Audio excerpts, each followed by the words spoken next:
আসসালামু আলাইকুম রহমতুল্লাহ। আজকে একটি ছোট মিনি ব্লগ আপনাদের সাথে শেয়ার করবো। আজকে ছাদে উঠছিলাম, মানে প্রতিদিনই তো বৃষ্টি বৃষ্টি পড়ে, আজকে এই বিকাল টাইমটা একটু বৃষ্টি হয় নাই, হেললে গিয়ে আর কি ছাদে উঠলাম।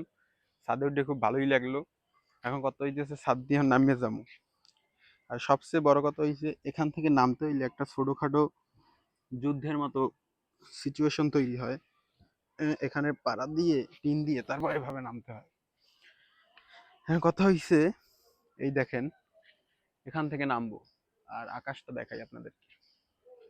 ওই দেখেন আকাশটা মোটামুটি মেঘ নাই, তারপরেও মেঘ আছে। রাত্রে রাত্রে বৃষ্টি হয়, বুঝছেন, শেষ রাত্রে বৃষ্টি হয়।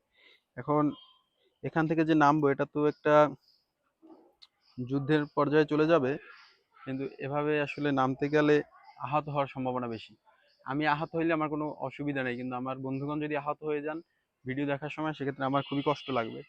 আজকের মিনি ব্লগ এই পর্যন্তই। সকলে সুস্থ থাকবেন, ভালো থাকবেন এবং বরিশালের এই আলো হুজুরের সাথেই থাকবেন। সকলকে ধন্যবাদ। আসসালামু আলাইকুম রহমতুল্লাহি ওয়া বারাকাতুহু। সকলের মঙ্গল কামনা করছি। শুভ সন্ধ্যা।